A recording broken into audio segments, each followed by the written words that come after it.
ध्यान दीजिए, लाल किले से देश के युवाओं को संदेश दे दिया है। अब भारत को अपना सोशल मीडिया बनाना ही होगा। अब जरा सोचिए, हमारी पूरी digital life Facebook, Twitter, YouTube पर टिकी हुई है, मगर सवाल यह है अपना क्या है भाई? को आया को गया, कुछ और एप्स आए, लेकिन फंडिंग और यूजर बेस के बिना धड़ाम, गेम ओवर। अब गेम बदलना होगा। 2025 तक मेड इन इंडिया चिप्स आएंगी, दिवाली तक जीएसटी टैक्स कटेगा, विदेशी कंपनियां मजबूर होंगी इंडिया से डील करने को। मतलब समझ रहे हो, इंडिया का मार्केट बन रहा है हॉट केक। लेकिन सबसे बड़ा सवाल यही, क्या इंडिया अपना फेसबुक बना पाएगा?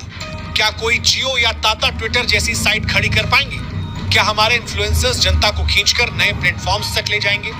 देखो, बात साफ है, फेसबुक, ट्विटर, यूट्यूब, ये सब रातों रात नहीं बने थे। 10 से 15 साल लगे। इंडिया को भी टाइम, धैर्य और पैसे तीनों चाहिए। बिना गवर्नमेंट सपोर्ट ये सपना ही रहेगा। यूपी सफल हुआ क्योंकि सरकार ने बैक किया।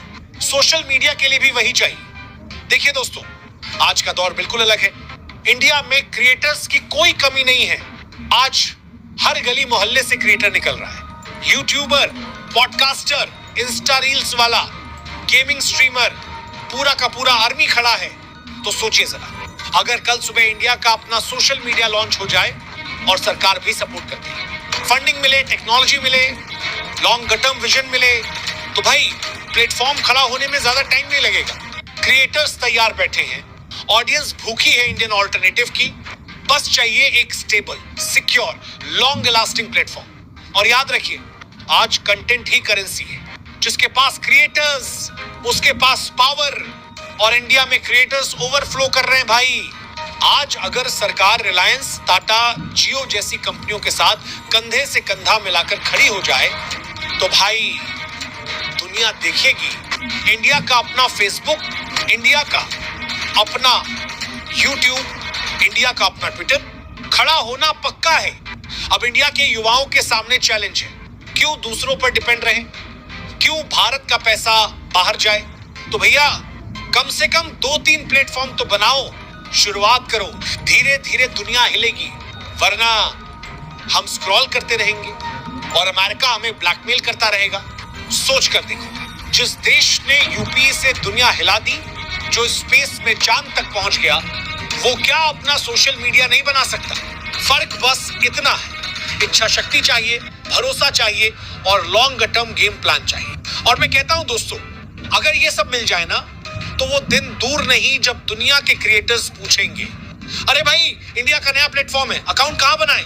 अब जरा सोचिए दोस्तों, अगर भारत अपना खुद का सोशल मीडिया बना लेता है ना, तो जिस अमेरिका की कंपनियों के दम पर आज पूरी दुनिया में उछल कूद मची हुई है, फेसबुक, इंस्टाग्राम, ट्विटर, यूट्यूब जैसी दिग्गज, वो धीरे धीरे धरी की धरी रह जाएंगी।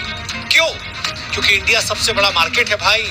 140 करोड़ की आबादी, युवा क्रिएटर्स का सागर और दुनिया की सबसे तेजी से बढ़ती डिजिटल इकोनॉमी। अगर इंडिया अपना ऑल्टरनेटिव लॉन्च कर दे और यहाँ के लोग लोकल प्लेटफॉर्म पर शिफ्ट होना शुरू कर दें, तो अमेरिका की कंपनियों की ग्रोथ सीधे जमीन पर आ जाएगी। जिस तरह यूपीआई ने वीजा, मास्टर कार्ड का खेल बिगाड़ दिया, वैसे ही Indian social media American platforms का गेम ओवर कर सकता है। सोचिए जरा, आज दुनिया हंसती है कि इंडिया बस कंज्यूमर है, लेकिन कल वही दुनिया बोलेगी India is the creator, India is the innovator. और दोस्तों, असली खेल तो यहाँ है। आज क्या हो रहा है? फेसबुक, इंस्टा, यूट्यूब, ट्विटर जैसी कंपनियां भारत से अरबों खरबों रुपए कमा रही हैं। क्रिएटर्स यहाँ कंटेंट डालते हैं, ऑडियंस यहाँ व्यूज देती है, एडवर्टाइजर्स यहाँ पैसा लगाते हैं, लेकिन वो सारा पैसा भारत से बाहर अमेरिका चला जाता है। मतलब मेहनत हमारी, पसीना हमारा, और कमाई कौन ले गया? Uncle Sam. अब सोचिए, अगर इंडिया का अपना सोशल मीडिया प्लेटफॉर्म बन गया, तो वही पैसा, वही रेवेन्यू, वही अरबों रुपए भारत में ही रहेंगे, भारत की कंपनियों को मिलेंगे, भारत के युवाओं की नौकरियां बढ़ेंगी, यानी गेम पूरी तरह पलट जाएगा। अब तक अमेरिका हमें यूज करता था, लेकिन कल इंडिया दुनिया को दिखाएगा। हम अपना प्लेटफॉर्म चला सकते हैं और अपना पैसा यहीं रोक सकते हैं। दोस्तों, जरा चीन का एग्जाम्पल देख लीजिए। चाइना ने कोई रॉकेट साइंस नहीं किया, उसने बस एक काम किया, अमेरिका के सोशल मीडिया को बैन कर दिया और अपने खुद के प्लेटफॉर्म खड़े कर दिए। जहां अमेरिका के पास फेसबुक है, चाइना ने वीचैट और वेबो खड़ा कर दिया। जहां यूट्यूब है, चाइना के पास बिलीबिली और यूकू है। जहां इंस्टा और व्हाट्सएप है, चाइना ने टिकटॉक और वीचैट से खेल बदल दिया। और आज नतीजा ये है, अमेरिका खुद डरता है चीन से। टिकटॉक को लेकर वॉशिंगटन में हड़कंप मचता है। अमेरिकी संसद में डिबेट होती है कि टिकटॉक बैन करो। मतलब सीधी सी बात, चाइना ने अपने प्लेटफॉर्म बनाए और अब अमेरिका बैकफुट पर है। तो सोचिए, अगर इंडिया भी यही रास्ता पकड़ ले तो क्या अमेरिका हमसे नहीं डरेगा? क्या हमारी ताकत दुगनी नहीं हो जाएगी? हम बार बार कहते हैं कि अमेरिका की कंपनियां यहां से अरबों डॉलर कमा रही हैं। हम मानते हैं कि डेटा ही नया ऑयल है। हम जानते हैं कि क्रिएटर्स हमारे पास लाखों करोड़ों की संख्या में मौजूद हैं। फिर भी हम क्यों रुक रहे हैं?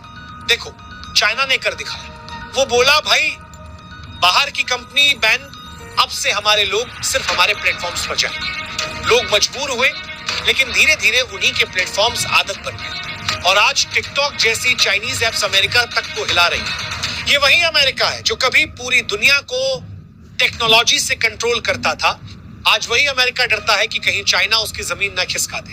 और मैं कहता हूं, इंडिया में पोटेंशियल चाइना से कहीं ज्यादा है, क्योंकि हमारे पास 140 करोड़ की पॉपुलेशन है, दुनिया की सबसे बड़ी यंग ऑडियंस है, सबसे तेजी से बढ़ता डिजिटल मार्केट है और सबसे ज्यादा क्रिएटिव कंटेंट क्रिएटर्स हैं। बस एक कमी है, हमारी इच्छा शक्ति और गवर्नमेंट सपोर्ट। अगर सरकार रिलायंस, टाटा, जियो जैसी कंपनियों को सपोर्ट करे, अगर लॉन गटरम फंडिंग मिले, अगर पॉलिसी बने कि इंडियन प्लेटफॉर्म्स को प्राथमिकता दी जाएगी, तो दोस्तों मैं दावे से कहता हूं, इंडिया के प्लेटफॉर्म्स सिर्फ इंडिया में नहीं, पूरी दुनिया में छा जाएंगे। सोचकर देखो, आज यूपीआई ने दुनिया को हिला दिया। किसने सोचा था कि पेमेंट सिस्टम में इंडिया ग्लोबल लीडर बन जाएगा? लेकिन हुआ। उसी तरह सोशल मीडिया में भी हम ग्लोबल लीडर बन सकते हैं। और याद रखिए, ये सिर्फ टेक्नोलॉजी की लड़ाई नहीं है, ये हमारी डिजिटल आजादी की लड़ाई है, ये हमारी इकोनॉमिक ताकत की लड़ाई है, ये हमारी डेटा सुरक्षा की लड़ाई है। दोस्तों, अब वक्त आ चुका है कि हम सिर्फ कंज्यूमर ना रहें, बल्कि क्रिएटर नेशन बने। अब वक्त आ चुका है कि भारत के प्लेटफॉर्म्स पर दुनिया अकाउंट बनाए।